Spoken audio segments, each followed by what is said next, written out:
السلام علیکم ورحمۃ اللہ وبرکاتہ نحمدہ ونصلی علی رسولہ الکریم اما بعد فاعوذ باللہ من الشیطان الرجیم بسم اللہ الرحمن الرحیم رب اشرح لی صدری ویسر لی امری واحلل عقدۃ من لسانی یفقہوا قولی رب زدنی علما اللہم فقہنا فی الدین اللہم انی اسألک علما نافعا وعملا متقبلا ورزقا طیبا اللهم انفعنا بما علمتنا وعلمنا ما ينفعنا وزدنا علما ربنا آتنا من لدنك رحمة وهيئ لنا من أمرنا رشدا بسم الله الرحمن الرحيم سورة الصافات والصافات صفا فالزاجرات زجرا فالتاليات ذكرا إن إلهكم لواحد رب السماوات والارض وما بینہما ورب المشارق۔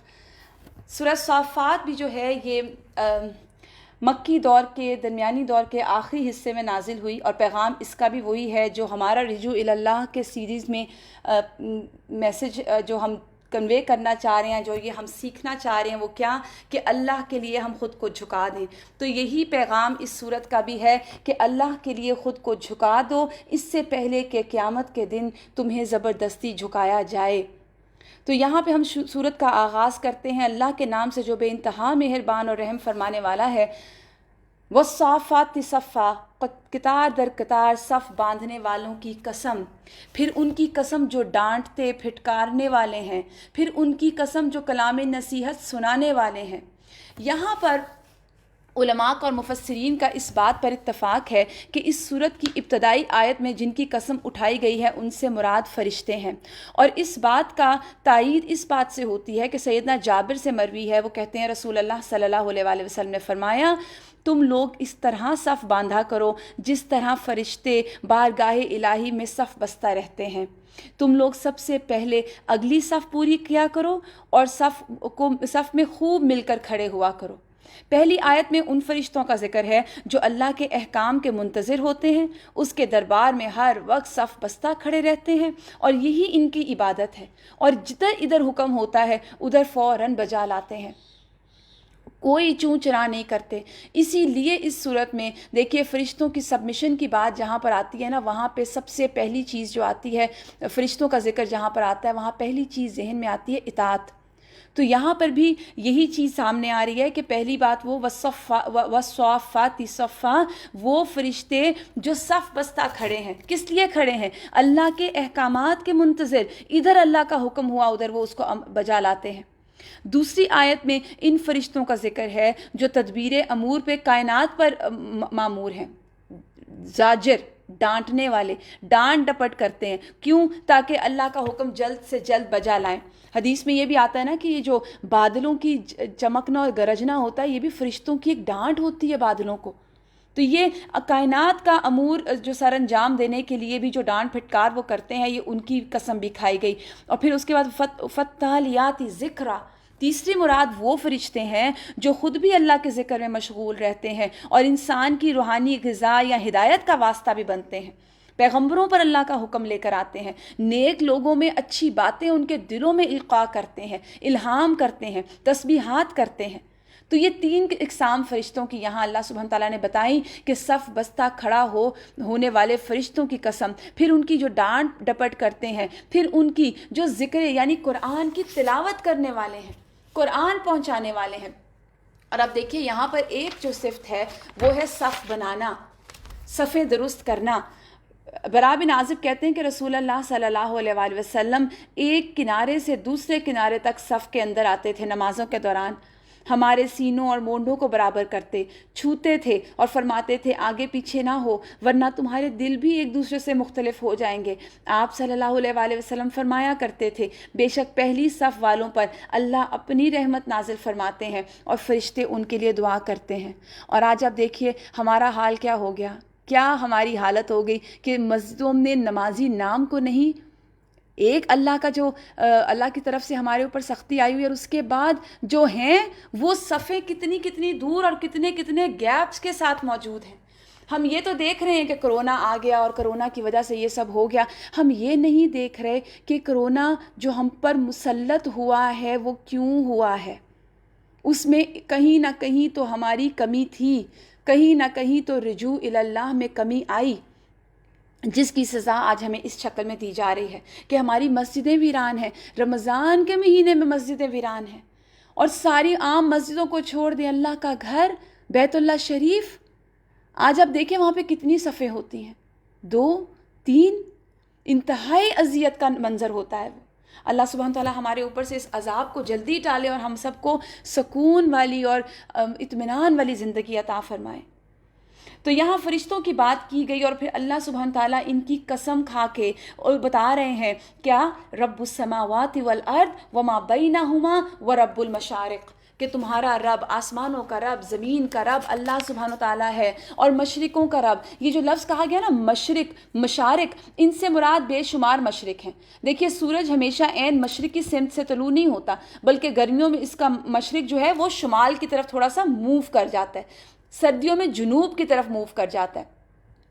اور اللہ تعالیٰ کے رب المشارق ہونے کا مطلب یہ بھی ہے کہ ان تمام سیاروں کی نقل و حرکت جو ہو رہی ہے کائنات میں اور اوپر اسپیس میں، ان کا مالک اللہ ہے، اللہ کا ہی ان پر کنٹرول ہے، جس کا مطلب یہ ہوا کہ اللہ سبحانہ تعالیٰ مشارق کا مالک بھی ہے، یعنی تمام مشرقوں کا، اور مغارب کا بھی مالک ہے۔ یہاں پر تو صرف مشارق کا ذکر ہے، لیکن سورہ معارج میں مغارب کا ذکر بھی آ جاتا ہے۔ تو یہاں پر اللہ قسم کھا کے کہہ رہے ہیں کہ تم کس کی نافرمانی کر رہے ہو؟ اس رب کی جو خالق ہے، جو مالک ہے، جو مدبر ہے۔ خالق جس نے تخلیق کیا، مالک جو ہمارا اونر ہے، مدبر جو ہماری پلاننگز کر رہا ہے، ہم چاہیں نہ چاہیں اس کا حکم نافذ ہو کر رہتا ہے۔ اب دیکھیے وہ حضرت علی کا ایک قول ہے نا کہ میں نے اپنے رب کو اپنے ارادوں کے ٹوٹنے سے پہچانا۔ ہم کتنی پلاننگز کرتے ہیں کہ ہم ان سمر میں یہاں جائیں گے، ہم فلانے موقع پر یہ کریں گے، ہم فلانی جگہ پر یہاں اس طرح پلان کریں گے، اور وہ ساری پلاننگز ہمیں نہیں پتہ ہوتا کہ اگلے لمحے ہم نے کہاں موجود ہونا ہے۔ تو وہ تو رب ہے، اس کی تک تدبیر چلتی ہے، اس کی پلاننگز چلتی ہیں۔ ہم تو انسان کمزور ہیں، تو پھر کس کے آگے آج ہم اکڑ کے کھڑے ہیں، کس کی نافرمانی کر رہے ہیں؟ جیسے میں نے آپ کو شروع میں بتایا کہ اس صورت کا پیغام یہی ہے کہ خود کو اللہ کے آگے جھکا دے انسان۔ اللہ فرماتے ہیں ہم نے آسمان دنیا کو تاروں کی زینت سے آراستہ کیا، ہر شیطان سرکش سے اسے محفوظ کر دیا۔ یہ شیاطین کون ہیں؟ یہ شیاطین ملائے اعلیٰ، ملائے اعلیٰ سے مراد عالم بالا کی مخلوق یعنی فرشتے ہیں۔ ان کی باتیں نہیں سن سکتے، ہر طرف سے مارے اور ہانکے جاتے ہیں، اور ان کے لیے پہم عذاب ہے۔ تاہم اگر کوئی ان سے کچھ اڑا لے تو ایک تیز شعلہ اس کا پیچھا کرتا ہے۔ اب یہاں پہ یہ کیا بات کی گئی ستاروں کی اور شیطان سرکش کی، اور یہ کہ وہ عالم بالا کی باتیں نہیں سن سکتے؟ تو اس کے بارے میں ایک چھوٹی سی بات یہ ہے کہ دور نبوی صلی اللہ علیہ وآلہ وسلم میں عرب میں بہت زیادہ مشہور تھی کہانت، جادو، اور یہ جو جنوں کو جنہوں نے قابو کیا ہوتا ہے، کاہنوں کو معاشرے میں ایک باقاعدہ مقام حاصل تھا، اور اس کے لیے مشہور ان کا یہ طریقہ تھا کہ جن جو تھے وہ شیاطین کاہنوں کے قبضے میں ہوتے تھے، اور وہ کرتے کیا تھے، وہ ان کو غیب کی خبریں ملا کے دے دیتے تھے۔ اچھے بھلے لوگ، بہت سمجھدار لوگ ان کے پاس آتے، اپنے مقدمات کے فیصلے تک لے کر آتے، اور پھر کیا کرتے، اور وہ ان تک آ کے باتیں پہنچاتے۔ اسی سلسلے میں ایک واقعہ بھی ہے نا کہ قرآن جب نازل ہوا تو اس میں کچھ سابقہ انبیاء کے چونکہ واقعات تھے، حالات تھے، پھر کچھ فیوچر کی پریڈکشنز تھی قرآن میں۔ پھر آپ صلی اللہ علیہ وسلم نے جب لوگوں کو یہ بھی بتایا کہ آپ کے پاس فرشتہ آتا ہے جو آپ پر یہ کلام نازل کرتا ہے، تو ان ساری باتوں سے لوگوں نے، اس دور کے لوگوں نے یہ سمجھا کہ شاید آپ بھی دوسرے کاہنوں کی طرح، آپ کے پاس بھی کوئی جن ہے یا کوئی آپ نے شیطان قابو کر رکھا ہے، تو وہ آپ کو آ کے سکھا جاتا ہے۔ اسی لیے جب آپ ایک دفعہ بیمار ہوئے تھے تو 2-3 راتیں آپ تہجد کی نماز کے لیے نہیں اٹھ سکے، تو وہ ابو لہب کی بیوی نے آپ کو آ کے کیا کہا تھا کہ محمد میں سمجھتی ہوں تیرے شیطان نے تجھے چھوڑ دیا۔ یہ اسی وجہ سے تھا کہ لوگ آپ کو کاہن سمجھتے تھے۔ تو یہاں پہ یہی بات کی گئی کہ یہ تو جو ہیں یہ کاہن اور ان کے پیچھے چلتے ہیں، ان کی باتیں، اور کاہن شیاطین اور ملائے اعلیٰ کی باتیں نہیں سن سکتے، ہر طرف سے مارے اور ہانکے جاتے ہیں، ان کے لیے پہم عذاب ہے۔ تاہم اگر کوئی ان میں سے کچھ اڑا لے تو ایک تیز شعلہ اس کا پیچھا کرتا ہے۔ اصل میں یہ کہانت ہوتی کیا ہے؟ لوگ اپنے فیوچر کو جاننے کے لیے جب کسی نجومی کے پاس جاتے ہیں یا کسی کاہن کے پاس جاتے ہیں تو وہ چیز جو ہے وہ ہمارے دین میں سختی سے منع ہے۔ رسول اللہ صلی اللہ علیہ وآلہ وسلم نے فرمایا میرے سامنے امتیں پیش کی گئیں، کسی نبی کے ساتھ پوری امت گزری، کسی نبی کے ساتھ چند آدمی گزرے، کسی نبی کے ساتھ 10 آدمی گزرے، کسی نبی کے ساتھ 5 آدمی گزرے، کوئی نبی تنہا گزرا۔ پھر میں نے دیکھا تو انسانوں کی ایک بہت بڑی جماعت دور سے نظر آئی۔ میں نے جبرائیل سے پوچھا یہ میری امت ہے؟ انہوں نے کہا نہیں، بلکہ افق کی طرف دیکھو۔ میں نے جب اوپر دیکھا تو ایک بہت بڑی زبردست جماعت دکھائی دی۔ فرمایا یہ ہے آپ کی امت، اور یہ جو آگے آگے 70,000 کی تعداد ہے، یہ ان لوگوں سے حساب نہیں لیا جائے گا اور نہ ان پر عذاب ہوگا۔ میں نے پوچھا ایسا کیوں ہوگا؟ انہوں نے کہا اس وجہ سے کہ یہ لوگ داغ نہیں لگواتے تھے، یعنی داغ سے علاج نہیں کرواتے تھے، دم جھاڑ نہیں کرواتے تھے، یعنی دم اور پھونک نہیں کرواتے تھے، شگون نہیں لیتے تھے، اور اپنے رب پر بھروسہ رکھتے تھے۔ یعنی کاہنوں کے پاس جانا جو ہے، یاد رکھیے، اور فیوچر پتہ کرنے کے لیے جانا اپنے اعمال کو ختم کرنے والی بات ہے، اپنے اعمال کو ضائع کر دینے والی بات ہے۔ تو وہ 70,000 لوگ جو قیامت کے دن جہنم میں بغیر حساب کے جائیں گے، وہ ان میں وہ بھی ہوں گے جو کسی کاہن کے پاس نہ جاتے ہوں، جو جھاڑ پھونک نہ کرواتے ہوں، بلکہ بیسکلی بات یہ ہے کہ وہ توکل علی اللہ ان کا اتنا مضبوط ہو کہ وہ اللہ پر اتنا بھروسہ کرتے ہوں کہ وہ کوئی اس قسم کا کام کریں ہی نہیں، کوئی کمزور سہارا تھامے ہی نہیں۔ پھر فرمایا اب ان سے پوچھو ان کی پیدائش زیادہ مشکل ہے یا ان چیزوں کی جو ہم نے پیدا کر رکھی ہیں؟ ہم نے تو ان کو لیسدار گارے سے پیدا کیا۔ تم اللہ کی قدرت کے کرشموں پر حیران ہو، اس کا مذاق اڑاتے ہو کہ اچھا یہ آسمان اللہ نے پیدا کیا، یہ زمین اللہ نے پیدا کی۔ جب یہ باتیں کی جاتی تھی تو یہ ہنستے تھے۔ تو سمجھایا جا رہا ہے کہ تم پھر اپنی حالت کو دیکھو۔ سمجھایا جاتا ہے تو سمجھ کر نہیں دیتے، کوئی نشانی دیکھتے ہیں تو اسے مذاق میں اڑا دیتے ہیں، یعنی نبی کا مذاق اڑاتے ہیں اور کہتے ہیں یہ تو کھلم کھلا جادو ہے۔ بھلا کہیں ایسا ہو سکتا ہے کہ جب ہم کوئی مر چکے ہوں، مٹی بن جائیں، ہڈیوں کا پنجر رہ جائیں، اس وقت ہم زندہ کر دیے جائیں؟ یہ تو ہمارے اگلے وقت کے آباء و اجداد بھی اٹھائے جائیں گے۔ ان سے کہو ہاں تم بھی اور تم بھی، ان سے کہو ہاں اور تم اللہ کے مقابلے میں بے بس ہو، اللہ کے مقابلے میں تمہارا کوئی زور نہیں ہے۔ اب اس چیز کو اگر آپ دیکھیں نا، یہ جو بات کی گئی کہ اللہ کے مقابلے میں تم بے بس ہو، تو مراد کیا ہے کہ نہ دنیا میں آنے پہ ہماری مرضی تھی، نہ جانے میں ہماری مرضی ہے۔ ہمیں حکم ہوا دنیا میں چلے جاؤ، ہم دنیا میں پہنچ گئے۔ ہمیں حکم ہوا موت آ جائے گی، اس کو اس وقت موت آئے گی، وہ جو موت کا وقت ہے ہم اس موت کے وقت اللہ کے آگے کھڑے ہو جائیں گے۔ جا کر موت کو بھی تو نہیں ہم روک سکتے۔ ہمیں کہا جائے گا کہ اب قبر سے نکل کے کھڑا ہو جاؤ، ہم کو اس کو ریزسٹ کر سکیں گے؟ ہم قبر سے نکل کے کھڑے ہو جائیں گے۔ تو ہم تو بے بس ہیں، تو پھر ضرورت کس چیز کی ہے؟ سبمیشن کی، اللہ کی اطاعت کی، اللہ کے آگے جھکنے کی۔ بس ایک جھڑکی ہوگی اور اچانک یہ اپنی آنکھوں سے وہ سب کچھ دیکھ رہے ہوں گے۔ یعنی جو آج خبر دی جا رہی ہے نا کہ کل قیامت کے دن یہ ہوگا، ایک جھڑکی ہوگی، اٹھ کے کھڑے ہو جائیں گے اور اس وقت کہیں گے ہائے ہماری کمبختی، یہ تو یوم الجزا ہے، یعنی یہ تو بدلے کا دن ہے، آج بدلہ دیا جائے گا۔ یہ وہی فیصلے کا دن ہے جسے تم جھٹلایا کرتے تھے۔ آپ دیکھیے یہ جو بات ہے نا جھٹلانے کی، یہ بڑی سخت ہے۔ کسی کو موت آتی ہے، ہمیں لگتا ہے یہ اس کا وقت تھا، پورا ہو گیا، ہمیں تو آنی ہی نہیں۔ قیامت ہاں جب ہوگی، جب دیکھی جائے گی۔ ہم نے اصل میں اس سب کو سمجھ لیا وہ جب ہوگا، وہ کہانیاں ہیں، وہ قصے ہیں، حالانکہ ہم ایمان رکھتے ہیں لیکن وہ شعوری ایمان نہیں ہے۔ تو یہاں پر یہی بات بتائی گئی، یہ وہ فیصلے کا دن ہے جسے تم جھٹلاتے تھے۔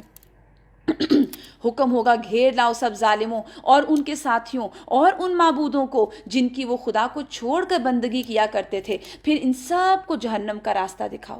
یعنی صرف یہ نہیں ہوگا کہ جو فالوورز ہیں وہ جائیں گے، جن کو وہ خدا کو چھوڑ کر بندگی کرتے تھے، وہ بھی، معبود بھی، ساتھی بھی، پورا گینگ لے کر آؤ اور ذرا انہیں ٹھہراؤ، ان سے کچھ پوچھنا ہے۔ اب روکا جائے گا، کیا ہو گیا تمہیں؟ اب کیوں ایک دوسرے کی مدد نہیں کرتے؟ اب دیکھیے دنیا میں یہ سب ایک دوسرے کے سپورٹرز تھے، اپنے لیڈرز کے لیے جان دینے کو تیار تھے، اپنے لیڈرز کے لیے لڑنے مارنے کو تیار تھے۔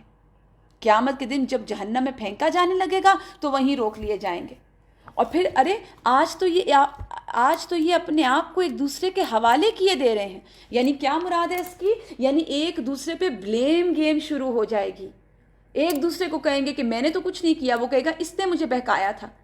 ایسے عابد اور ایسے معبود جنہیں جہنم میں داخل کر دینے کا حکم دیا جائے گا، فرشتوں کو حکم ہوگا کہ ان کو روک لو، ان سے ذرا ہم ایک بات پوچھ لیں. اور پوچھا کیا جائے گا؟ آج تمہیں کیا ہو گیا؟ آج ایک دوسرے سے کیوں بے تعلق ہو رہے ہو؟ آج کیوں تمہاری شیخیاں کہاں گئی؟ آج تمہاری محبتوں کے بلند اور بانگ دعوے کہاں گئے؟ دنیا میں جو تم نے گروپ بنائے ہوئے تھے اور ان گروپس کے اوپر تم بہت زوم رکھتے تھے، مان کرتے تھے، اور ان گروپس میں بیٹھ کر تم دین والوں کا مذاق اڑاتے تھے، اس کے جواب میں ان کے قائد، ان کے لیڈر، ان کے پیشوا جو سارے حضرات ہوں گے جواب دیں گے تم خود مجرم تھے. یعنی سب ایک دوسرے پہ بلیم گیم شروع کریں گے. اس کے بعد ایک دوسرے کی طرف مڑیں گے، آپس میں جھگڑا شروع کر دیں گے. دنیا کے یار آج دشمن بن گئے. فالوورز اپنے لیڈر سے کہیں گے تم ہمارے پاس سیدھے رخ سے آتے تھے. سیدھے رخ سے مراد کیا؟ یعنی تم تو ہمارے خیر خواہ بن کے ہمیں دھوکہ دیتے تھے. یعنی کہتے تھے کہ اچھا دیکھو میں جو تمہیں سیدھا رستہ دکھا رہا ہوں نا وہی سیدھا ہے، اس پر چلو تو کامیاب ہو جاؤ گے. وہ جواب دیں گے نہیں، بلکہ تم خود ایمان لانے والے نہ تھے. اب لیڈرز کہیں گے ہمارا کیا قصور تھا؟ تمہاری اپنی نیتوں میں کھوٹ تھا، ہمارا تم پر کوئی زور نہیں تھا، تم خود ہی سرکش لوگ تھے. آخرکار ہم اپنے رب کے اس فرمان کے مستحق ہو گئے. فحق علینا القول ربنا ان لذائقون، ہم عذاب چکھنے والے ہیں، سو ہم نے تم کو بہکایا، ہم خود بہکے ہوئے تھے. یعنی ساری محبتیں جو ہوں گی نا دنیا کی، اور وہ محبتیں جن کے پیچھے آج ہم لڑنے مارنے کو تیار ہیں، اور وہاں اللہ کی ذات موجود نہیں ہے، اللہ کی نافرمانی کر رہے ہیں، قیامت کے دن اس سارے کوڑا کرکٹ کو اللہ تعالیٰ اٹھائیں گے اور جہنم میں جھونک دیں گے.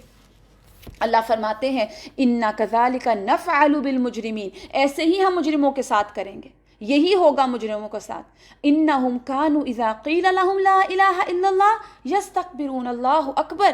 جب ان سے کہا جاتا تھا کہ اللہ کے سوا کوئی معبود نہیں ہے تو یہ گھمنڈ میں آ جاتے تھے، تکبر کرتے تھے، اور کیا کہتے تھے؟ کیا ہم ایک شاعر اور مجنون کی خاطر اپنے معبودوں کو چھوڑ دیں؟ اللہ اکبر. نبی کو شاعر کہہ رہے ہیں، قرآن کو شاعری کہتے تھے، دین کی تبلیغ کو، دین کی کو پہنچانے کو دیوانگی اور جنون کہتے تھے. اور یہ اس دور میں نہیں ہوتا تھا، یاد رکھیے یہ آج بھی ہے.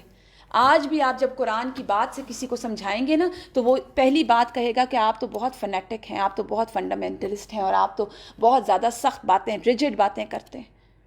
یہ نہیں ہوگا کہ وہ خود اس بات کو نہیں مانے گا کوئی بھی کہ مجھے علم نہیں. یہ تو بہت بڑی گالی ہے آج کے دور میں. اگر آپ کسی کو کہیں کہ آپ کو پتہ نہیں، وہ کہتے ہیں مجھے نہیں پتا، میں اتنا فرفر انگریزی بولنے والا، میرے پاس اتنی بڑی بڑی ڈگری ہے، اس نے مجھے کہہ دیا میں جاہل ہوں. تو اب یاد رکھیے، جس نے قرآن نہیں پڑھا، جس نے قرآن کو اپنی زندگی میں نہیں ڈھالا، جس نے قرآن کے مطابق زندگی نہیں ڈھالی، دنیا کے نظر میں بھلے کتنا ہی ڈگری ہولڈر ہو، اللہ کی نظر میں کوئی اس کی ڈگریز کی وقت نہیں ہے اگر اس نے اللہ کی کلام کو ہی نہیں سمجھا. تو یہ گھمنڈ میں آتے تھے اور کہتے تھے کہ ہم ایک شاعر مجنون کی خاطر اپنے معبودوں کو چھوڑ دیں. آج بھی یہ لفظ سننے میں آتی، پاگل ہو گئے ہیں، ان کا دماغ چل گیا ہے، بس اب پڑھ لیا ہے نا تو اب سب کے پیچھے پڑ جائیں گے. یہ سارے جملے سننے کو ملتے ہیں. تو کہا گیا کہ اب ہم ایک شاعر مجنون کی خاطر اپنے معبودوں کو چھوڑ دیں. یعنی ہمارے باپ دادا کا طریقہ چلا آ رہا ہے تو مطلب ہم غلط تھے، حالانکہ وہ حق لے کر آیا تھا.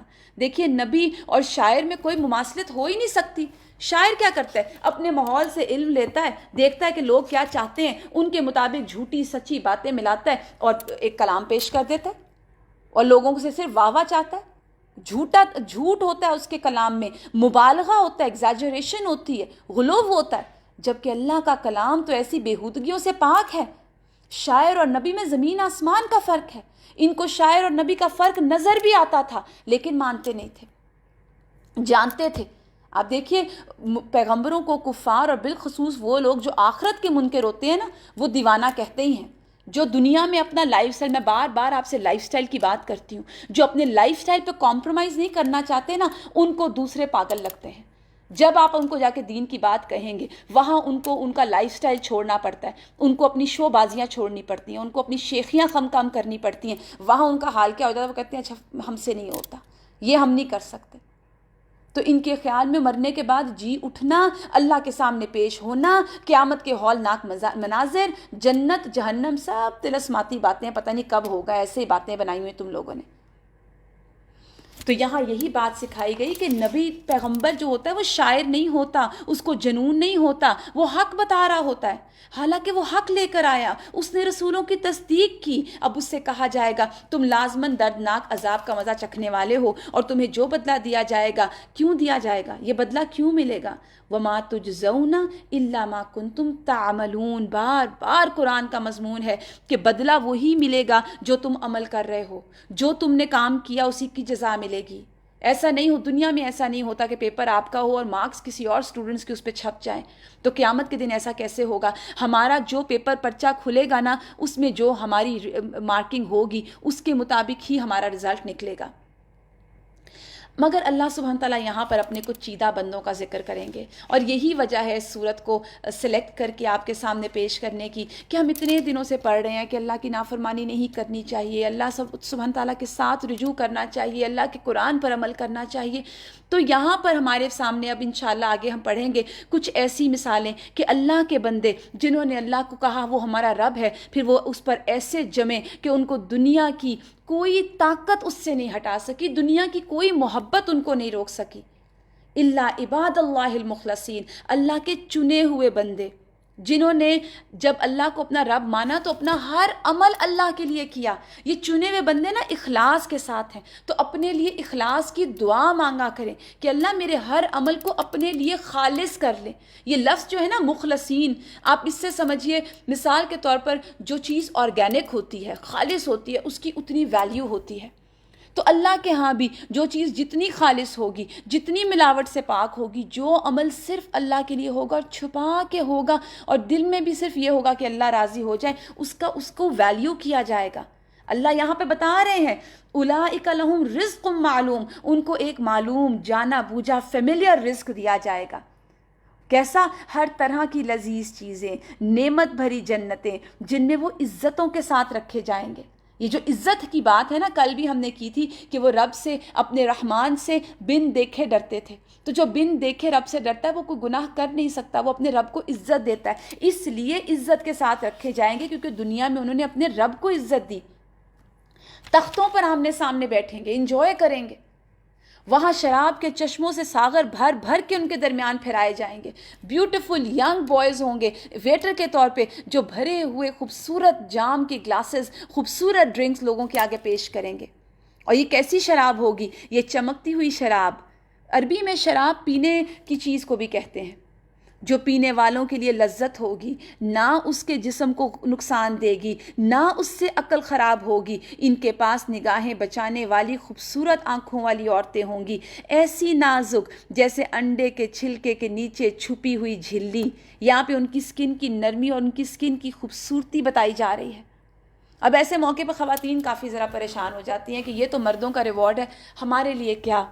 تو یاد رکھیے جو دنیا کی عورتیں ہیں نا، جو اللہ سبحانہ تعالیٰ سے محبت رکھتی ہیں، اللہ کے لیے قربانی کرتی ہیں، اللہ کے لیے عمل کرتی ہیں، اپنی مرضی، اپنے شوق اللہ کی رضا کے لیے قربان کرتی ہیں، ان کا کوئی مقابلہ نہیں ہو سکتا حوروں کے ساتھ۔ وہ تو جنت کی مخلوق ہے، وہ تو جنتوں کی سردار ہوں گی، وہ عورتیں جو اللہ سبحانہ تعالیٰ کی یاد میں زندگی گزاریں، جو اللہ کی محبت میں زندگی گزاریں، اللہ کے لیے اپنا ہر عمل کریں، اس کو پورا کرتے جائیں، تو اللہ ناشکری کرنے والا نہیں ہے۔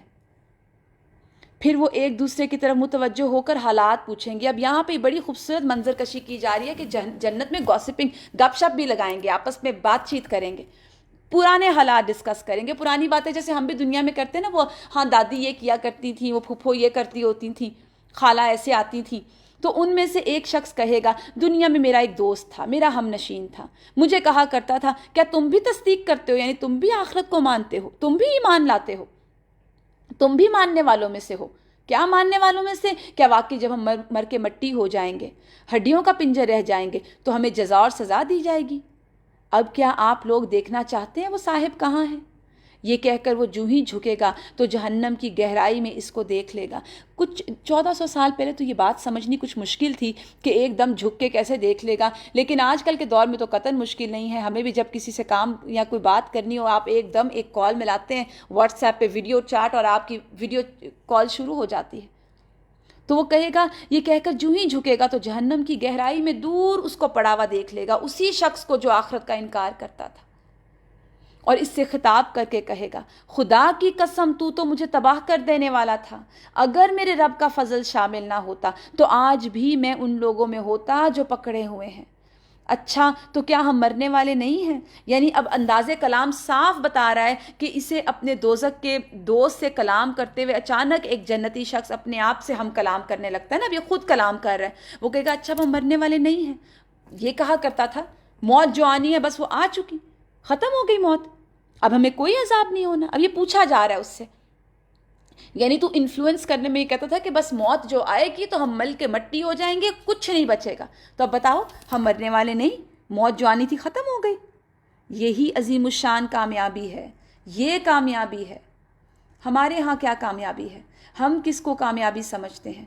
میرے پاس ہائیسٹ یونیورسٹی کی ڈگری ہے، میرے پاس بہت اچھا بینک بیلنس ہے، میرے پاس بڑی گاڑی ہے، بڑا گھر ہے، میرے پاس ہر چیز موجود ہے، میں کامیاب ہو گیا۔ اللہ اس کو کامیابی نہیں مانتے۔ یاد رکھیے اللہ کے نزدیک مچھر کے پر کی بھی حیثیت نہیں ہے دنیا کی، اگر اس سے زیادہ ہوتی تو اللہ کسی کافر کو دنیا نہ دیتا۔ کافروں کے پاس آج دنیا سب سے زیادہ ہے، اللہ کے نزدیک ان چیزوں کی مچھر کے پر کے برابر بھی حیثیت نہیں۔ ادھر ہماری آنکھ بند ہوئی، ادھر پیچھے والوں کا ہو گیا۔ ایسی ہی کامیابی کے لیے عمل کرنے والوں کو عمل کرنا چاہیے۔ کیسی کامیابی کے لیے؟ جنت پانے کے لیے عمل کرنا ہے، اللہ کو راضی کرنے کے لیے عمل کرنا ہے۔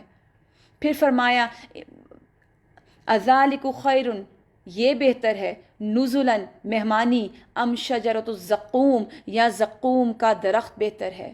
یقیناً یہی عظیم الشان کامیابی ہے۔ بولو یہ پارٹی اچھی ہے، یہ ضیافت اچھی ہے، یا زقوم کا درخت؟ اللہ فرماتے ہیں انا جعلناها فتنة للظالمین، اللہ اکبر، ہم نے زقوم کے درخت کو لوگوں کے لیے فتنہ بنا دیا۔ فتنہ کیوں بنا دیا؟ کہ وہ لوگ جب زقوم کے درخت کا ذکر سنتے تھے تو ہنستے تھے، مذاق اڑاتے تھے اور کہتے تھے اچھا پھر جہنم میں درخت اگے گا، آگ کے اندر درخت نکلے گا، اس بات کا مذاق اڑاتے تھے۔ تو اللہ تعالیٰ ان سے پوچھ رہے ہیں کہ اچھا بتاؤ کہ کیا تمہیں پسند ہے، جنت کا زقوم کا درخت اچھا ہے یا جنت کی جو دائمی نعمتیں ہیں وہ اچھی ہیں؟ ان سے یہ پوچھا جا رہا ہے۔ اور آپ دیکھیے کہ یہ زقوم کے درخت کے بہت زیادہ مذاق اڑانے والے لوگ تھے۔ ایون ابو جہل کے بارے میں آتا ہے کہ وہ تو اپنی لونڈی سے کہتا تھا کہ کھجور اور مکھن کو مکس کر کے لاؤ، اور وہ جب لے کر آتی اور پھر کہتا تھا یہ ہے زقوم کا تھوڑ کا درخت جو ہم کھا رہے ہیں۔ اس طرح مذاق اڑاتے۔ حدیث میں آتا ہے اگر زقوم کا ایک قطرہ بھی زمین پر ٹپکا دیا جائے تو زمین والوں کی زندگی تلخ کر دے۔ اور پھر کیا تھا؟ ہم نے اس درخت کو ظالموں کے لیے فتنہ بنا دیا۔ ایک درخت ہے کیسا؟ جو جہنم کی تہ سے نکلتا ہے، اس کے شگوفے یعنی اس کے جو فروٹ ہیں ایسے ہیں جیسے شیطانوں کے سر۔ اس میں اس کی جو بد شکلی یا بد حیت ہے نا، اس کا ذکر کیا گیا ہے کہ جیسے شیطانوں کے سر ہیں، جہنم کے لوگ اسے کھائیں گے اور اسی سے پیٹ بھریں گے، اسی سے ختم کریں گے اپنی بھوک کو۔ پھر اس پر انہیں پینے کے لیے کھولتا ہوا پانی ملے گا، اور پھر اس کے بعد ان کی واپسی اسی آتش دوزخ کی طرف ہوگی۔ استغفر اللہ، اللہم لا تجعلنا منہم۔ حدیث میں آتا ہے کہ جب دوزخی بھوک سے بے قرار ہوں گے نا تو ان کو جہنم کی طرف لے جایا جائے گا۔ جس جگہ زقوم کے درخت ہوں گے، یعنی جہنم کے اس ایریا میں جائیں گے جہاں زقوم کے درخت ہوں گے۔ اب سمجھنے کے لیے کیکٹس لے آئیے ذہن میں۔ بھوکے ہوں گے تو اس کو کھانا چاہیں گے، کھائیں گے اس کو، مگر وہ حلق میں پھنس جائے گا، نیچے ہی نہیں اترے گا۔ جب وہ نیچے نہیں اترے گا تو پانی مانگیں گے، تو مشروب کے طور پر، پینے کے طور پر زخموں کا دھون جو جہنمیوں کے زخموں سے بہہ رہا ہوا پانی ہوگا وہ دیا جائے گا۔ خون پیپ ملا جس میں کھولتا ہوا پانی شامل ہوگا۔ اور یہ کیوں ہوگا؟ یہ بھی ان کی نہ ماننے کی سزا ہوگی۔ کیوں؟ یہ وہ لوگ ہیں، اللہ فرماتے ہیں یہ وہ لوگ ہیں جنہوں نے اپنے باپ دادا کو گمراہ پایا، انہی کے نقش قدم پر دوڑتے چلے گئے، خود عقل نہیں کی۔ حالانکہ ان سے پہلے بہت سے لوگ گمراہ ہو چکے تھے، ان میں ہم نے تنبیہ کرنے والے رسول بھیجے۔ اب دیکھ لو ان کی تنبیہ کیے جانے والوں کا کیا انجام ہوا۔ اس بد انجامی سے بس اللہ کے وہی بندے بچے ہیں جنہیں اللہ نے اپنے لیے خالص کر لیا۔ الا عباد اللہ المخلصین، بس اخلاص والے بچے۔ تو اپنے لیے اب کرنے کا کام کیا ہے؟ آج کا ہمارا جو تھیم ہے وہ کیا کہ اپنے لیے اخلاص مانگیں، اللہ سے دعا کریں کہ اللہ میں کمزور ہوں، آپ میرا ہر عمل اپنے لیے کر لیں، میں دنیا کو نہ دکھانے کے لیے کوئی عمل کروں، کیونکہ یاد رکھیے دنیا کے لیے جو عمل کیا جائے گا لوگوں کو دکھانے کے لیے کہ لوگ کہیں کہ یہ بڑی نیک بی بی ہے، اگر یہ عمل ہم اس طرح سے کریں گے تو ہمارے عمل تو تباہ، برباد، ختم، قیامت کے دن ہوا، ڈسٹ، بالکل ہباء منثورہ ہوگا۔ اب اس کے بعد اللہ سبحانہ تعالیٰ اپنے کچھ نیک بندوں کے بارے میں بتاتے ہیں، مثالیں دی جا رہی ہیں، مثالوں سے سمجھایا جائے گا۔ وَلَقَدْ نَادَيْنَا نُوحٌ، ہمیں پکارا تھا نوح علیہ السلام نے، فَلَنِعْمَ الْمُجِيبُونَ، تو دیکھو ہم کیسے اچھے جواب دینے والے تھے۔ وَنَجَّيْنَاهُ وَأَهْلَهُ مِنَ الْكَرْبِ الْعَظِيمِ، ہم نے نجات دی اس کو، اس کے گھر والوں کو کرب عظیم سے۔ یہ کرب عظیم کیا ہے؟ 950 سال تبلیغ کرنے کے بعد، قوم کی طرف سے مسلسل اذیتیں اٹھانے کے بعد انہوں نے یہ دعا کی کہ اللہ مجھے ان سے نجات دے دے، اللہ یہاں پہ ان کا کوئی گھر باقی نہ چھوڑنا، کیونکہ یہ اتنے خراب ہو چکے ہیں کہ اب جو ان میں سے نسل نکلے گی وہ ایسی ہی آئے گی۔ 950 سال کے بعد یہ دعا کر رہے ہیں۔ ہم تو 1 منٹ یا 5 منٹ کی تبلیغ کے بعد کہتے ہیں کہ نہیں یہ لوگ نہیں ماننے والے، ادھر کچھ نہیں ہو سکتا، اور اسی کی نسل کو باقی رکھا، یعنی جو اللہ کے ماننے والے تھے، اللہ کے فالوورز تھے، اللہ کے بندے تھے، ان کی نسل باقی رہی، اور بعد کی نسل میں اس کی تعریف کو چھوڑ دیا۔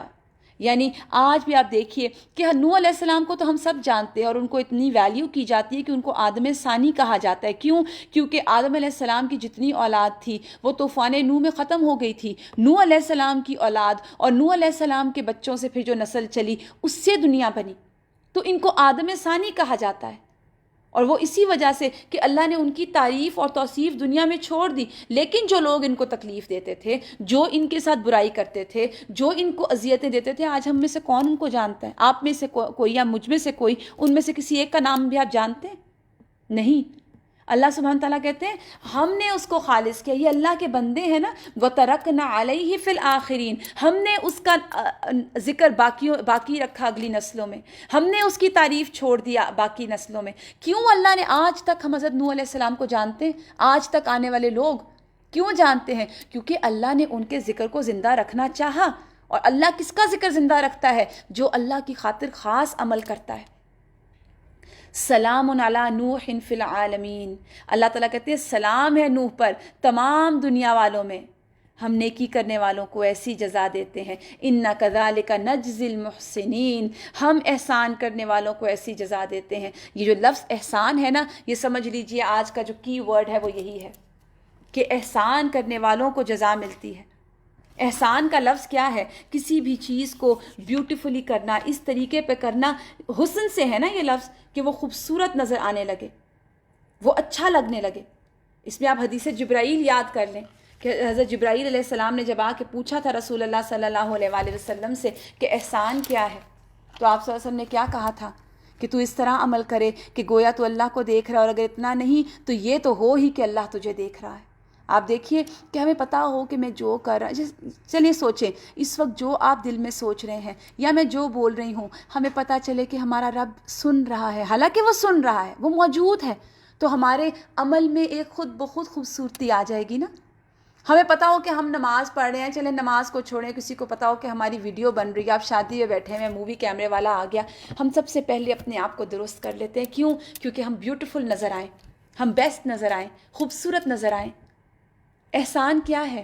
کہ انسان اپنے رب کے لیے جو عمل کرے ان کو اتنا خوبصورتی سے ادا کرے کہ وہ اللہ کی نظر میں جچ جائیں، وہ اللہ کو راضی کر دے، وہ اللہ کو خوش کر دے۔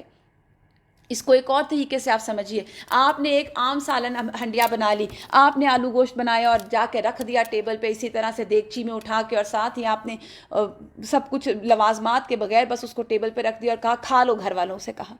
ایک طریقہ یہ ہے کہ آپ نے سمپل سالن بنایا لیکن اس کو آپ نے بیوٹیفلی گارنش کیا، اس کے ساتھ 1-2 لوازمات اور بنائے اور آپ نے بیوٹیفلی ایک ٹیبل ڈیکوریٹ کی۔ سالن ایک ہی ہے لیکن وہ اتنا خوبصورت لگنے لگ گیا ٹیبل پر آ کے کہ وہ اٹریکٹیو ہو گیا۔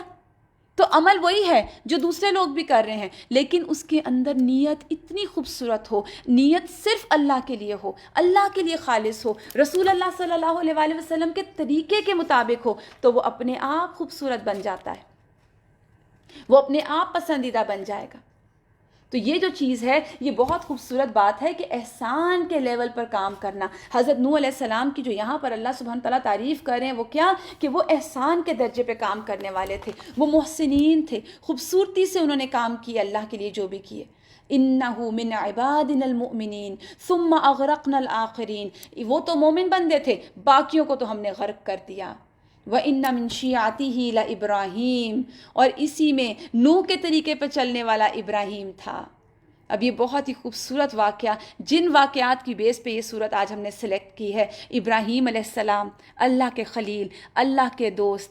اللہ سبحانہ تعالیٰ جب بھی قرآن میں ان کا ذکر کرتے ہیں بہت لاڈ سے کرتے ہیں, بہت پیار سے کرتے ہیں. اور وہ کیا وجہ تھی کہ اللہ سبحانہ تعالیٰ اتنی محبت سے ان کا ذکر قرآن میں کرتے ہیں؟ اذ جاء ربہ بقلب سلیم, جب وہ اپنے رب کے پاس سلامت دل لے کر آیا. قلب سلیم, قلب سلیم کیا ہے؟ آپ دیکھیے قلب سلیم, آپ لفظ سلامت کو ذہن میں لائیے. سلامت کیا ہوتا ہے؟ جس میں کوئی کریک نہ ہو, جس میں کوئی ٹیڑھا پن نہ ہو, جس میں کوئی اسکریچ بھی نہ ہو. آپ کوئی گلاس ذہن میں لائیے جس میں کوئی اسکریچ بھی نہ ہو. ایسا دل جس میں اس کے اللہ کے سوا کوئی اور نہ ہو, اللہ سب سے پہلے ہو. باقی محبتیں تو اللہ نے ڈالی ہوئی ہیں, لیکن قلب سلیم, یہاں پر اللہ سبحانہ تعالیٰ حضرت ابراہیم کی جو کوالٹی بتا رہے ہیں کہ وہ اپنے رب کے پاس قلب سلیم لے کر آیا. سلامت دل, بالکل مکمل, بالکل ٹھیک, کوئی کریک نہیں, کوئی بیماری نہیں, کوئی اسکار نہیں, کوئی اسکریچ نہیں, صرف اس کے رب کی ذات ہے. ایک عرابی نے ابن سیرین سے پوچھا قلب سلیم کیا ہے؟ انہوں نے کہا اللہ کی مخلوق کے معاملے میں اللہ کی خیر خواہی کرنے والا دل. قلب سلیم یعنی سلامت دل لے کے آیا. وہ دل کسی اور چیز سے ڈیمیجڈ نہیں تھا, کسی اور چیز کی محبت نہیں تھی اس کے اندر. اب کیا ہوا؟ جب وہ قلب سلیم لایا, اس نے اپنے باپ سے اور اپنی قوم سے کہا یہ کیا چیزیں ہیں جن کی تم عبادت کر رہے ہو؟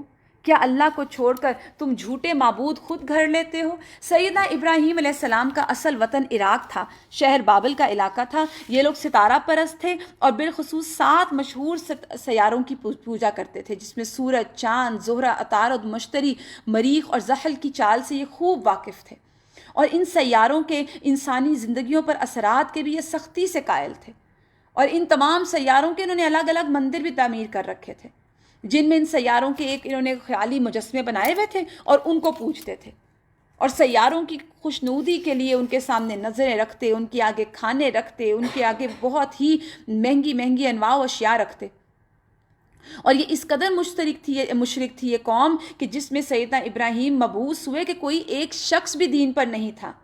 اور انہوں نے بالکل خالی ذہن ہو کر, یکسو ہو کر, فوکس ہو کر اپنے آپ کو پروردگار کے حوالے کر دیا. انہوں نے کیسے ڈھونڈ لیا تھا اللہ سبحانہ تعالیٰ کو؟ وہ آتا ہے نا قرآن میں کہ جب انہوں نے چاند دیکھا انہوں نے کہا یہ میرا رب ہے. جب وہ ڈوبا تو انہوں نے کہا نہیں یہ میرا رب نہیں ہو سکتا, یہ ڈوب گیا. سورج کو دیکھا, کہا یہ تو بہت بڑا ہے, یہ میرا رب ہے. جب سورج غروب ہوا تو انہوں نے کہا کہ یہ بھی میرا رب نہیں ہو سکتا. اور پھر اللہ سے دعا کی کہ اللہ اگر تو نے مجھے صحیح راستہ نہیں دکھایا تو میں تو گمراہ ہو جاؤں گا. تو ان کو کیسے مل گئے تھے اللہ سبحانہ تعالیٰ؟ انہوں نے کیسے پا لیا تھا اپنے رب کو؟ غور و فکر سے.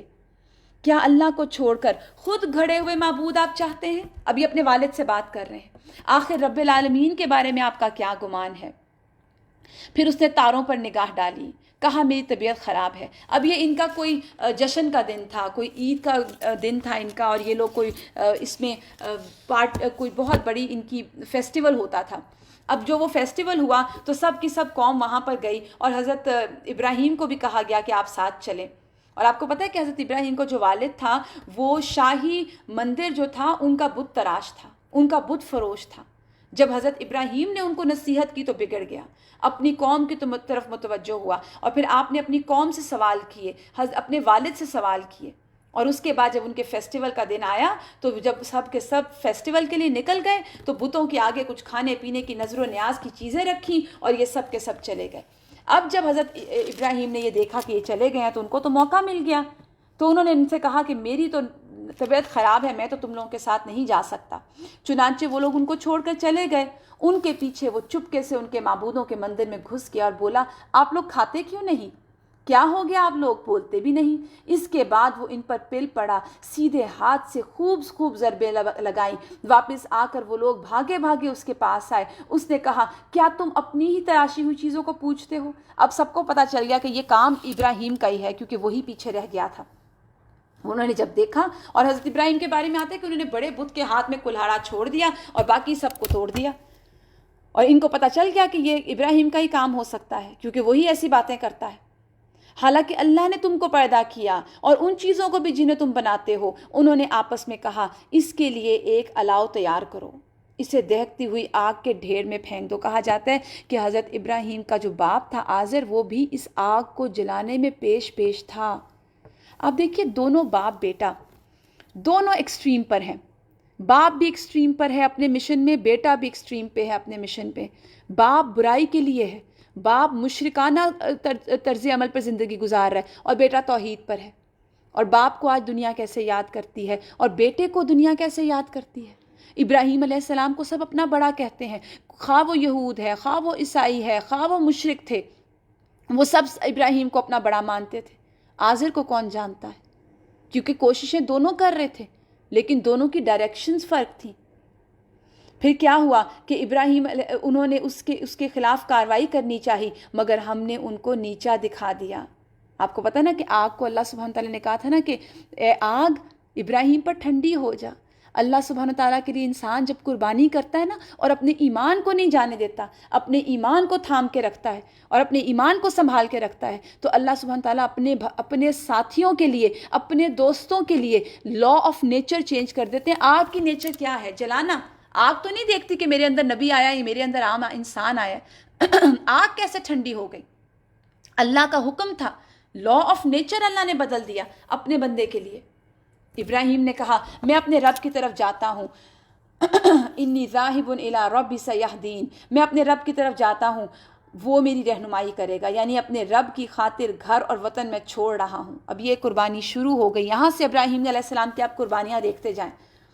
اب یہاں سے جب نکلتے ہیں تو ساتھ کون ہیں؟ ایک بیوی اور ایک بھتیجا، اور دعا کرتے ہیں ربی ہب لی من الصالحین، اے اللہ مجھے بیٹا عطا کر دے۔ اور یہ بوڑھے ہیں، یہاں پہ کوئی بہت جوان عمر نہیں ہے ان کی، کہا جاتا ہے کہ 66 سال کی ان کی عمر تھی یہاں پر بھی۔ مجھے ایک بیٹا عطا کر جو صالحین میں سے ہو، یہ نہیں کہہ رہے بس مجھے ایک بیٹا دے، مجھے ایک نیک بیٹا دے۔ اس دعا کے جواب میں فبشرناہ بغلام حلیم، ہم نے اس کو ایک حلیم اور بردبار لڑکے کی بشارت دی۔ اب آپ دیکھیے جب یہ بیٹا پیدا ہوتا ہے اس کے بعد کس طرح آزمائے جاتے ہیں ابراہیم علیہ السلام۔ ابراہیم علیہ السلام کو اللہ نے کیا حکم دیا تھا کہ جاؤ اپنے بیٹے کو اور اپنی بیوی کو مکہ میں چھوڑاؤ، بیاب و گیاہ وادی تھی وہ۔ اس کے بارے میں بخاری کی ایک حدیث آتی ہے، تھوڑی طویل حدیث ہے، میں آپ کے سامنے رکھتی ہوں۔ اسماعیل علیہ السلام اور حضرت ہاجرہ کو لے کر ابراہیم علیہ السلام کے ساتھ ابراہیم علیہ السلام مکہ میں آئے۔ اس وقت حضرت ہاجرہ جو تھی وہ اسماعیل علیہ السلام کو دودھ پلاتی تھی۔ ابراہیم نے دونوں کو ایک بڑے سے درخت کے پاس بٹھا دیا، جو اس جگہ تھا جہاں آج زمزم ہے، مسجد کی بلند جانب میں۔ ان دنوں مکہ میں کوئی انسان نہیں تھا، اس لیے وہاں پانی بھی نہیں تھا۔ ابراہیم علیہ السلام نے ان دونوں کو وہیں چھوڑا۔ ان کے لیے ایک چمڑے کے تھیلے میں کھجور اور ایک مشک میں پانی رکھ دیا۔ پھر ابراہیم علیہ السلام اپنے گھر کے لیے روانہ ہوئے۔ اب یہ جب ابراہیم علیہ السلام مڑ کے جانے لگتے ہیں تو اس وقت اسماعیل علیہ السلام کی والدہ کون ہے؟ حضرت ہاجر۔ یہ حضرت ہاجرہ نہیں ہے، یہ حضرت ہاجر ہے۔ ان کے پیچھے پیچھے آئیں اور کہا اے ابراہیم، اس خوش جنگل میں جہاں کوئی آدمی کوئی چیز موجود نہیں، آپ ہمیں چھوڑ کر کہاں جا رہے ہیں؟ انہوں نے کئی دفعہ یہ بات دہرائی۔ حضرت ابراہیم چلتے گئے، ان کی طرف دیکھتے نہیں تھے۔ آخر کار ہاجر نے پوچھا کہ اللہ تعالیٰ نے آپ کو اس کا حکم دیا ہے؟ ابراہیم نے کہا ہاں۔ اس پر وہ بول اٹھی پھر اللہ ہماری حفاظت کرے گا، وہ ہم کو ہلاک نہیں کرے گا، اور وہ واپس آ گئیں۔ اب یہاں پہ کوئی میرے اور آپ کی جیسی ہو نا، اور ہمارے شوہر ہمیں پارک میں بھی اکیلے چھوڑ آئیں، تو پھر تو ہم ایک ایک شخص کو یہ بات بتائیں، ایک ایک انسان کو، اور شوہر بیچارے کا تو ویسے ہی کوئی حال نہ چھوڑیں۔ آپ یہاں پر دیکھ رہی ہیں کہ یہ مومنہ بندی اللہ سبحانہ تعالیٰ کی کیا کر رہی ہیں۔ یہاں پہ خاموشی سے، کہ ان کو پتہ چل گیا یہ اللہ کے نبی ہیں، اللہ نے حکم دیا ہے تو اللہ کا حکم کسی حکمت پر مبنی ہوگا. یہ ٹرسٹ ہے، یہ بلیف ہے، یہ یقین ہے، یہ ایمان ہے اللہ کی محبت پر اور اللہ سبحانہ تعالیٰ کے حکیم ہونے پر کہ اللہ کا حکم ہے تو اس کے پیچھے کوئی وجہ ہی ہوگی. میری سمجھ میں نہیں آ رہی تو میں اس کے اوپر بات نہیں کروں گی. اب دیکھیں ہمارے ایسی کوئی ماں ہو تو اپنے یہ غم بتا بتا کر بچے کو باپ سے متنفر کر دے. حضرت ہاجرہ کو کس طرح ابراہیم نے بے آب و گیا وادی میں چھوڑ دیا، صحرا میں بیوی بچہ تنہا، کیسے اسماعیل تڑپے، کیسے زمزم نکلا، کیسے وہ سیٹل ہوئے. اب اسی کو ہم دیکھتے ہیں. وہ ہم کو ہلاک نہیں کرے گا، چنانچہ وہ واپس آ گئیں. اب اتنا ٹرسٹ تھا ان کو بھی، یہ بیوی بھی ایسی ہیں، ایسا ٹرسٹ ان کو یقین ہے. واپس آ گئیں. ابراہیم روانہ ہو گئے. جب وہ پہاڑی پر پہنچے جہاں سے وہ دکھائی نہیں دیتے تھے تو ادھر رخ کیا جہاں اب کعبہ ہے، جہاں پر ہاجر اور اسماعیل علیہ السلام کو چھوڑ کر آئے تھے، یعنی آج وہاں پر کعبہ آباد ہے. پھر آپ نے اب دونوں ہاتھ اٹھا کر یہ دعا کی، اے میرے رب، میں نے اپنی اولاد کو بے آب و گیا وادی میں ٹھہرایا ہے. اور یہ سورہ ابراہیم میں ہم پڑھ چکے ہیں دعا. ادھر اسماعیل علیہ السلام کی والدہ ان کو دودھ پلانے لگی، خود پانی پینے لگی. آخر جب مشق سارا پانی خالی ہو گیا، مشق ختم ہو گیا پانی اس میں سے، تو وہ پیاسی رہنے لگی اور ان کے لخت جگر بھی پیاسے رہنے لگے. وہ اب دیکھ رہی تھیں کہ سامنے ان کا بیٹا پیاس کی شدت سے پیچ و تاب کھا رہا ہے، زمین پر لوٹ رہا ہے. وہ وہاں سے ہٹ گئیں کیونکہ وہ بچے کی حالت دیکھ نہیں پا رہی تھی نا. یہ دیکھیے، یہ ہے قربانیاں، یہ ہے احسان. ایسے ہی تو نہیں پھر ان لوگوں کو یہ ٹائٹلز ملے، اور ایسے تو نہیں آج تک لوگ ان کی عزتوں کے ساتھ ان کو یاد رکھتے ہیں. کیونکہ اس حالت میں بچے کو دیکھنے سے ان کا دل بے چین ہو رہا تھا. صفا پہاڑی پر، وہاں نزدیک تھی صفا پہاڑی، وہاں پر وہ گئیں، پانی کی تلاش میں چڑھ گئیں، وادی کی طرف رخ کر کے دیکھنے لگیں. کہیں کوئی انسان نظر آئے، لیکن کہیں کوئی انسان نظر نہیں آیا. وہ صفا سے اتری اور جب وادی میں پہنچی تو اپنا دامن اٹھا لیا. دامن یعنی اپنا کپڑا آگے سے اٹھا لیا کہ دوڑتے وقت الجھ نہ پڑیں یا گر نہ جائیں، اور کسی پریشان حال کی طرح دوڑنے لگی. پھر وادی سے نکل کر مروا پہاڑی پر آئیں. پھر اس پر کھڑی ہو کر دیکھنے لگی کہ کہیں کوئی دور تک انسان نظر آئے، لیکن کوئی نظر نہیں آیا. اس طرح انہوں نے 7 چکر لگائے. ابن عباس نے بیان کیا کہ رسول اللہ صلی اللہ علیہ وآلہ وسلم نے فرمایا، صفا اور مروہ کے درمیان لوگوں کے لیے دوڑنا اسی وجہ سے مشروع ہوا. بس ایک عورت کی قربانی اور بے چینی تھی، اللہ نے سارے مرد دوڑا دیے. پھر کیا ہوا آپ دیکھیے، ایک آواز سنائی دی خاموش. یہ خود ہی اپنے آپ سے کہہ رہی تھیں، اور پھر آواز کی طرف انہوں نے کان لگا دیے. آواز اب بھی سنائی دے رہی تھی. پھر انہوں نے کہا کہ تمہاری آواز میں نے سنی، اگر تم کوئی مدد کر سکتے ہو تو کرو. یعنی اب کسی سے مدد مانگ رہی ہیں. کیا دیکھتی ہیں؟ جہاں آب زمزم کا کنواں ہے وہاں ایک فرشتہ موجود ہے. یعنی فرشتے کی آواز ہوگی. تو فرشتے نے اپنی ایڑی سے زمین میں گڑھا کر دیا اور کہا، اور یہاں تک کہ وہاں سے پانی ابل آیا. حضرت ہاجر نے اسے حوض کی شکل میں بنا دیا اور اپنے ہاتھ سے اس کے اوپر پھر مشکیزہ سا کر دیا. اور پھر کہا جاتا ہے کہ وہاں سے پھر کچھ جرہم قبیلے کے لوگ گزرے. جب وہ وہاں سے گزرے انہوں نے دیکھا یہاں پہ پانی ہے، اور پھر قبیلہ جرہم کے چند گھرانے مقام قدا یعنی مکہ کا جو بالائی حصہ ہے اس کے راستے سے گزر کر انہوں نے مکہ کے نشیبی علاقے میں تھوڑا پڑاؤ کیا. انہوں نے وہاں منڈلاتے ہوئے کچھ پرندے دیکھے. انہوں نے کہا کہ یہاں پہ لگتا ہے پانی ہے. اور پھر کیا ہوتا ہے، اس کے دوران وہ وہاں پہنچتے ہیں. جب وہ وہاں پہنچے تو راوی بیان کرتے ہیں کہ اسماعیل علیہ السلام کی والدہ اس وقت پانی پر بیٹھی ہوئی تھی، یعنی حضرت ہاجر. تو ان لوگوں نے پوچھا کہ کیا آپ ہمیں یہاں رہائش کی اجازت دیں گی؟ اور پھر حضرت ہاجرہ نے جب ان کو اجازت دی اور وہ لوگ وہاں پر آباد ہوئے، قبیلہ جرہم کے لوگ، اور حضرت اسماعیل بھی انہی کے ساتھ پلے بڑھے. اور وہاں پر حضرت ابراہیم نے پھر عربی بھی سیکھی اور انہی کی خاتون میں شادی بھی ان کی ہوئی. اور یہ پھر طریقہ تھا کہ کس طرح اللہ سبحانہ تعالیٰ نے کعبہ کو آباد کیا اور آب زمزم کس طرح وجود میں آیا.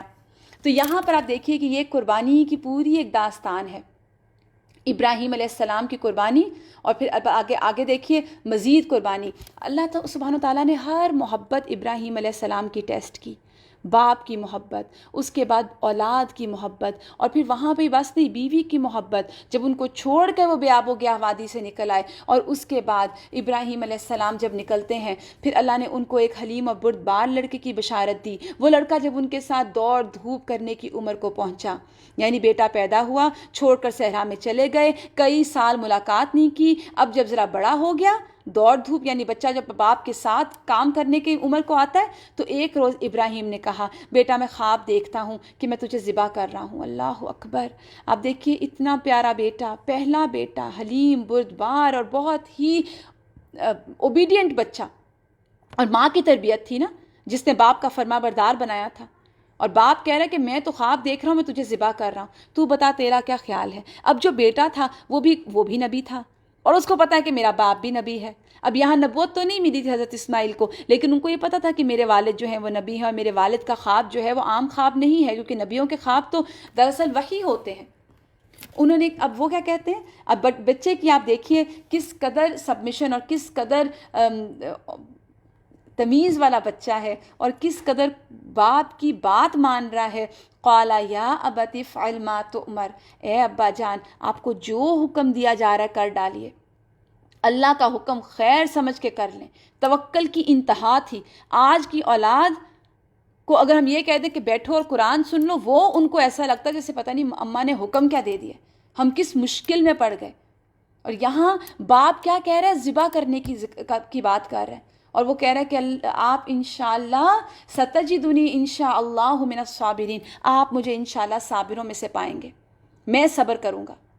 آخر کو جب ان دونوں نے سر تسلیم خم کر دیا اور ابراہیم نے بیٹے کو ماتھے کے بل گرا دیا، تو ہم نے ندا دی اے ابراہیم تو نے اپنا خواب سچ کر دکھایا۔ دیکھیے اللہ سبحانہ تعالیٰ کو ایسی قربانی تھوڑی مطلوب ہے اپنے بندوں سے، اللہ اپنے بندوں کو ایسی تکلیف میں تھوڑی ڈالے گا کبھی۔ آپ دیکھیے ایک چھوٹی سی بات ہے، یہ تو صرف ایک ٹیسٹ تھا اور ابراہیم نے اس کو پورا کر دکھایا۔ وہ کہا جاتا ہے نا کہ جیسے ہی حضرت ابراہیم نے ان کو لٹایا اور ان کو بیک کر کے لٹایا، اور ان کو جب چھری پھیرنے لگے تو اللہ نے کہا کہ دیکھو کیا ہے، اور اس کی جگہ ایک مینڈھا تھا۔ جب ابراہیم علیہ السلام، حدیث میں آتا ہے کہ جب ابراہیم علیہ السلام نے اسماعیل علیہ السلام کو پیشانی کے بل لٹایا تھا، تو اسماعیل علیہ السلام نے اس وقت سفید رنگ کی قمیض پہن رکھی تھی۔ وہ کہنے لگے ابا جان اس کے علاوہ تو میرے پاس کوئی کپڑے نہیں جن میں آپ مجھے کفن دے سکیں، اس لیے آپ ان کپڑوں کو میرے جسم سے اتار لیں تاکہ اس میں مجھ کو کفن دے سکیں۔ ابراہیم علیہ السلام نے ان کے کپڑے اتارنے کے لیے جب وہ آگے بڑھے تو ان کے پیچھے سے کسی نے آواز لگائی، اے ابراہیم تم نے اپنا خواب سچ کر دکھایا۔ ابراہیم علیہ السلام نے پیچھے مڑ کے دیکھا تو وہاں ایک سفید رنگ کا سینگوں والا بڑی بڑی آنکھوں والا دمبا کھڑا تھا۔ سبحان اللہ! دیکھیے وہی بات ہے کہ یہاں پر بات ساری اللہ پر یقین اور ٹرسٹ کی ہے۔ وہی ہم حضرت ہاجرہ میں دیکھ رہے ہیں، وہی ہم حضرت ابراہیم میں دیکھ رہے ہیں، اور وہی ہم حضرت نوح میں بھی دیکھ رہے ہیں کہ وہ کس طرح توکل کر رہے ہیں، کس طرح وہ یقین رکھ رہے ہیں اللہ پر۔ اور پھر اللہ فرماتے ہیں اور ہم نے ایک بڑی قربانی فدیے میں دے کر اس بچے کو چھڑا لیا، اور اس کی تعریف اور توصیف ہمیشہ کے لیے بعد کی نسلوں میں چھوڑ دی۔ یعنی آج بھی جو نام لیتا ہے ابراہیم کا، اسماعیل کا، وہ عزت کے ساتھ لیتا ہے۔ اللہ فرماتے ہیں سلام علی ابراہیم، سلامتی ہو ابراہیم پر، کذالک نجزی المحسنین، اس طرح ہم جزا دیتے ہیں احسان کرنے والوں کو۔ دیکھیے پھر بعد میں احسان کا لفظ آ گیا۔ محسنین عموماً جو معنی ہے نا وہ ہم نیک کر دیتے ہیں کہ نیکوں کو ہم ایسا جزا دیتے ہیں، لیکن اس کو نیک کہنے سے حق ادا نہیں ہوتا۔ اس کا معنی یہ ہے کہ کسی کام کو بہتر سے اونچے بہترین لیول پر کیا جائے، بہتر نہیں بہترین۔ اور احسان میں یاد رکھیے 3 باتیں شامل ہوں، کام جو ہے وہ صرف اللہ کے لیے ہو، اللہ کی اطاعت کے جذبے کے ساتھ، اللہ کی محبت کے جذبے کے ساتھ ہو، اور سنت کے مطابق ہو۔ اب دیکھیے ابراہیم کی مثال بار بار کیوں کہ وہ ان 3 باتوں پہ پورے اترتے تھے۔ وہ حنیفاً مسلمن تھے، اللہ کی اطاعت کرتے تھے، اللہ کی اطاعت میں انہوں نے اپنے باپ کو چھوڑ دیا، آگ میں جانا قبول کیا، بیٹے کو قربان کرنا قبول کیا، صحرا میں چھوڑنا قبول کر دیا، ذبح کر دیا، اور یہ وہ تمام طریقے تھے جو اللہ نے پسند کیے، اللہ اس پر راضی ہوا، اللہ اس کو احسان کہہ رہے ہیں، ایکسلنس کے لیول پر کام کرنا۔ ہم کس طرح احسان کر سکتے ہیں اللہ کے بندوں پر؟ ہم ذرا اپنے ارد گرد دیکھیے، احسان کیا ہے؟ حق سے زیادہ دے دینا۔ مثال کے طور پر آپ ٹیکسی میں بیٹھے ہیں، ٹیکسی والے کا کرایہ 100 روپیہ ہے یا 200 ہے، آپ نے اس کو اوپر 10-20 روپے اور دے دیے، یہ احسان ہے۔ حق اس کا 200 ہے، وہ جو 20 اوپر ہے وہ احسان ہے۔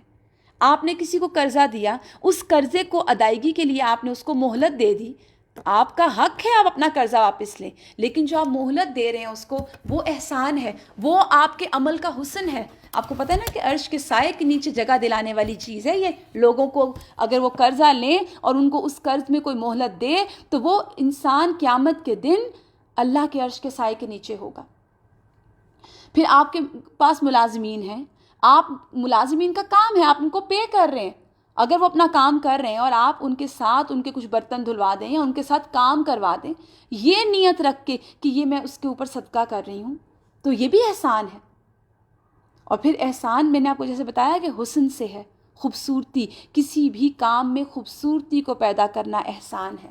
یہ تمام انبیاء کو اللہ تعالیٰ کہہ رہے ہیں بار بار کہ وہ ہمارے صالحین بندوں میں سے تھا، کذالک نجزی المحسنین۔ تو جزا اور ایسی اجر تو ملتا ہے احسان کرنے والوں کو، حق سے زیادہ دینے والوں کو۔ اور پھر حضرت ابراہیم نے جب اپنی ساری قربانیاں پوری کی تو اللہ تعالیٰ نے ان کو ایسے تھوڑی چھوڑنا تھا، دنیا میں بھی دیا، آخرت میں بھی آخرت میں تو خیر ان کا کیا درجہ ہوگا، رسول اللہ صلی اللہ علیہ وسلم 7ویں آسمان پہ ملے تھے ان سے معراج کے موقع پر۔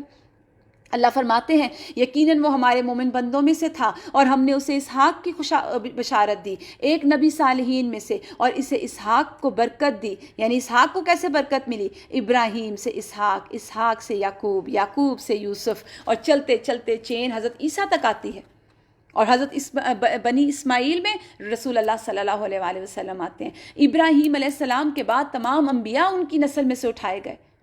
اب ان دونوں کی ذریت میں، ان کی اولاد میں کوئی محسن ہے، کوئی اپنے آپ پر صحیح ظلم کرنے والا ہے، یعنی اولاد میں بھی کچھ نیک ہیں اور کچھ اپنے آپ کو مشکل میں ڈالنے والے ہیں۔ پھر ہم اللہ تعالیٰ موسیٰ اور ہارون کے احسان کی بات کرتے ہیں، ان کو ان کی قوم کے کرب عظیم سے نجات دی، انہیں نصرت بخشی جس کی وجہ سے وہی غالب رہے، ان کو نہایت واضح کتاب دی، سیدھے راستے پر چلایا، اس کے بعد کی نسلوں میں ان کا ذکر خیر باقی رکھا۔ اللہ فرماتے ہیں سلام علی موسیٰ و ہارون انا کذالک نجزی المحسنین انہما من عباد المؤمنین، وہ ہمارے مومن بندوں میں سے تھے۔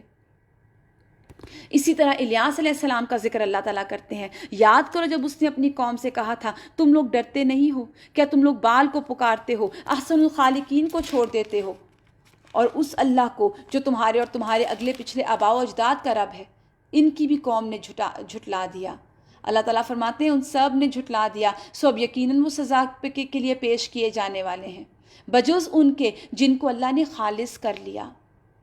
اور پھر فرمایا سلام ہے الیاس پر، ہم نیکی کرنے والوں کو ایسی جزا دیتے ہیں، وہ واقعی ہمارے مومن بندوں میں سے تھا۔ اور اس کے بعد لوط علیہ السلام کا قصہ کہ لوط وہ بھی رسول بنا کے بھیجے گئے، ان کے گھر والوں کو بھی نجات دی سوائے ان کی بیوی کے۔ آپ دیکھیے نبی کی بیوی ہے، اپنے آپ کو بچا نہیں سکی، کیوں؟ کیونکہ ان کی سمپتیز، ان کا فیورٹزم اپنی قوم کے ساتھ تھا، وہ ان کی برائی کو، جو عمل قوم لوط، وہ جو ہومو سیکشولز تھے، وہ ان کی برائی کو برائی نہیں سمجھتی تھی، ان کو سپورٹ کرتی تھی۔ اللہ نے پوری قوم کے ساتھ اس کو بھی تباہ کر دیا۔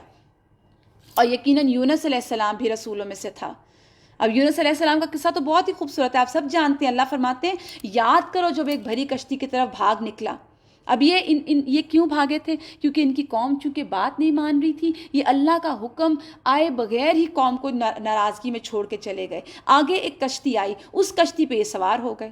اب جب وہ کشتی پہ سوار ہوئے تو وہ کشتی نے سمندر میں گول گول چکر کھانے شروع کر دیے۔ کہا جاتا ہے کہ طوفان آیا اور کشتی ذرا اوور لوڈڈ تھی، تو انہوں نے سوچا کہ اب کچھ لوگوں کو ہمیں باہر پھینکنا ہوگا، قرہ اندازی میں شریک ہوا۔ اور پھر کیا ہوا، اس نے مات کھائی، بار بار قرہ حضرت یونس کے نام نکلا، آخرکار ان کو پھینک دیا گیا۔ جب پھینک دیا گیا تو مچھلی نے اسے نگل لیا، اور وہ ملامت زدہ تھا۔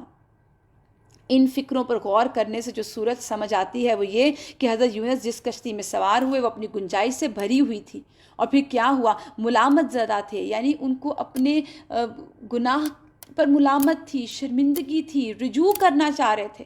یہ بھی رجوع اللہ کی قسم ہے کہ گناہ ان سے ہوا تھا، اللہ نے نبی سے گناہ کر کے دکھلایا، نبی سے غلطی کروا کے دکھلائی۔ دیکھیں نبی گناہ نہیں کرتے، نبی سے غلطی ہوئی اور نبی چھوڑ کے چلے گئے، اور پھر جب نبی چھوڑ کے چلے گئے تو اللہ نے ان کو ایک ایسی آزمائش میں ڈالا، اور پھر اللہ کی توفیق سے انہوں نے وہ کلمات ادا کیے جن کے بارے میں آتا ہے کہ ان کلمات کے ساتھ ہر مشکل دور ہوتی ہے، اور وہ کیا ہے، لا الہ الا انت سبحانک انی کنت من الظالمین۔ اب اگر وہ تسبیح کرنے والوں میں سے نہ ہوتا تو اللہ کہتے ہیں قیامت تک اسی مچھلی کے پیٹ میں رہتا۔